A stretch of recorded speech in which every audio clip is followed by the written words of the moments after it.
തെറ്റ് ചെയ്യുമ്പോൾ നമ്മൾ മറ്റുള്ളവരേക്കാൾ മുമ്പ് സ്വന്തം ആത്മാവിനെയാണ് വേദനിപ്പിക്കുന്നത്. ഇമാം ഇബ്നു റജബ് റളിയല്ലാഹു അൻഹു വിശദീകരിക്കുന്നു. അസ്സലാമു അലൈക്കും വറഹ്മത്തുള്ളാഹി വബറകാതുഹു. അൽഹംദുലില്ലാഹി റബ്ബിൽ ആലമീൻ വസ്സലാത്തു വസ്സലാമു അലാ സയ്യിദിനാ മുഹമ്മദിൻ അഷ്റഫിൽ മുർസലീൻ വഅലാ ആലിഹി വസഹ്ബിഹി അജ്മഈൻ. പരിശുദ്ധമായ റജബ് മാസം നമ്മിലേക്ക് ആഗതമായി. ആത്മീയ ഒരുക്കത്തിൻ്റെ തുടക്കം എന്ന ശീർഷകത്തിൽ അല്പനേരം നമുക്ക് ഒരുമിക്കാം. പരിശുദ്ധമായ റജബ് മാസത്തെ സലഫു സ്വാലിഹീങ്ങൾ വെറും ഒരു മാസമായി കണ്ടില്ല. അത് മാറ്റത്തിൻ്റെ തുടക്കം ആയി തന്നെയാണ് അവർ കണ്ടത്. പരിശുദ്ധ ഖുർആൻ പറയുന്നു, മിൻഹ അർബഅത്തുൻ ഹുറുമുൻ ഫലാ തദ്ലിമൂ ഫീഹിന്ന അൻഫുസകും. അവയിൽ 4 പരിശുദ്ധ മാസങ്ങളുണ്ട്. അവയിൽ നിങ്ങൾ നിങ്ങളോട് തന്നെ അന്യായം ചെയ്യരുത്. തെറ്റ് ചെയ്യുമ്പോൾ നമ്മൾ മറ്റുള്ളവരേക്കാൾ മുമ്പ് സ്വന്തം ആത്മാവിനെയാണ് വേദനിപ്പിക്കുന്നത്. ഇമാം ഇബ്നു റജബ് റളിയല്ലാഹു അൻഹു വിശദീകരിക്കുന്നു, റജബുൻ ഷഹ്റു സറഅ വശഅബാനു ഷഹ്റു സഖി വറമളാനു ഷഹ്റുൽ ഹസാദ്.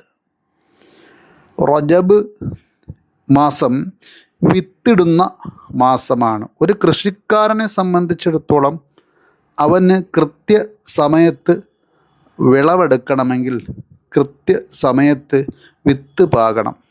എന്നതുപോലെ റജബ് മാസം എന്നത് വിത്ത് ഇടുന്ന മാസമാണ്. ശഅബാൻ മാസം എന്നത് വെള്ളമൊഴിക്കുന്നതായ മാസമാണ്. പരിശുദ്ധ റമദാൻ മാസം എന്നത് വിളവെടുപ്പിൻ്റെ മാസമാണ്. ചുരുക്കത്തിൽ റമദാനിൽ പുണ്യങ്ങൾ കരസ്ഥമാക്കണമെങ്കിൽ പരിശുദ്ധ റജബ് മാസം ഇബാദത്തിലേക്ക്, അള്ളാഹുവിലേക്ക്, നിസ്കാരത്തിലേക്ക്, ദിക്റിലേക്ക്, സ്വലാത്തിലേക്ക്, ഖുർആനിലേക്ക് നാം അടുക്കേണ്ടതുണ്ട്. അള്ളാഹു നമ്മെ അനുഗ്രഹിക്കുമാറാകട്ടെ. മഹാന്മാരായ മുൻഗാമികൾ പരിശുദ്ധ റജബിൽ തൗബയും ആത്മപരിശോധനയും ആരംഭിച്ചു.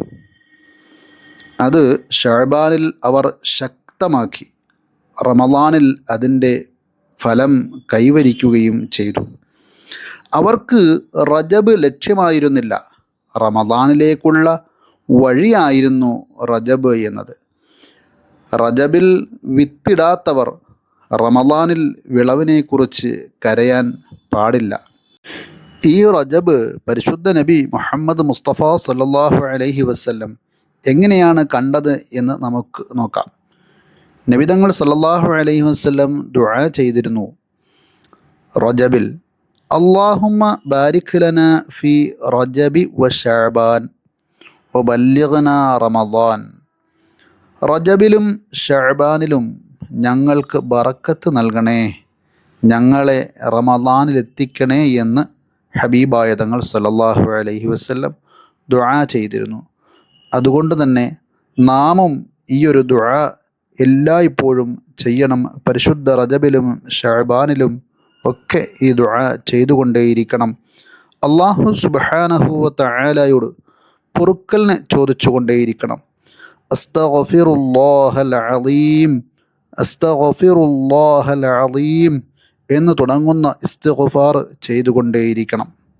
ബഹുമാനപ്പെട്ട ഇമാം ഷാഫിഈ റളിയല്ലാഹു അൻഹു പറഞ്ഞു, ഞങ്ങളിലേക്ക് വിവരം എത്തിയിരിക്കുന്നത് 5 രാവുകളിൽ ദുആ സ്വീകരിക്കപ്പെടുന്നു എന്നതാണ്.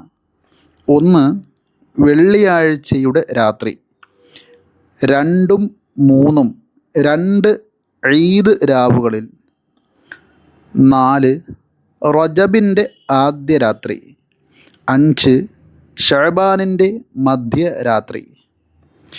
ചുരുക്കത്തിൽ ഇന്ന് റജബിൻ്റെ ആദ്യ രാത്രിയാണല്ലോ. അതുകൊണ്ട് തന്നെ പടച്ച റബ്ബിലേക്ക് കരങ്ങൾ ഉയർത്തിക്കൊണ്ട് പൊറുക്കലിനെ തേടുക.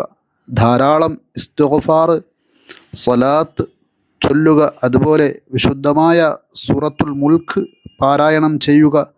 അള്ളാഹുവിലേക്ക് കരങ്ങളുയർത്തിക്കൊണ്ട് കണ്ണീരോടുകൂടി ദുആ ചെയ്യുക. അള്ളാഹു നമ്മെ സ്വീകരിക്കുമാറാകട്ടെ. ആമീൻ. അള്ളാഹുവേ, ഈ റജബിൻ്റെ ആദ്യ രാത്രി ഞങ്ങൾ നിന്നെ മറന്ന എല്ലാ നിമിഷങ്ങൾക്കും കണ്ണീരോടെ ക്ഷമ ചോദിക്കുന്നു. ഞങ്ങളുടെ പാപങ്ങൾ എത്രയുണ്ടായാലും നിന്റെ മാപ്പ് അതിനേക്കാൾ വലുതാണ്. ഈ റജബിനെ ഞങ്ങളുടെ ജീവിതമാറ്റത്തിൻ്റെ തുടക്കമാക്കണേ അല്ലാഹ്.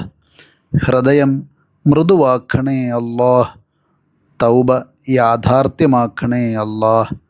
റമളാനിലേക്ക് ഹൃദയത്തോടെയും ഞങ്ങളെ എത്തിക്കണേ അല്ലാഹ്. നമ്മുടെ പ്രിയപ്പെട്ടവർക്ക് കൂടി ഈ ഒരു അറിവ് എത്തിച്ചു കൊടുക്കുക. അള്ളാഹു നമുക്കെല്ലാവർക്കും അർഹമായ പ്രതിഫലം നൽകട്ടെ. ആമീൻ യാ റബ്ബൽ ആലമീൻ. അസ്സലാമു അലൈക്കും വറഹ്മത്തുള്ളാഹി.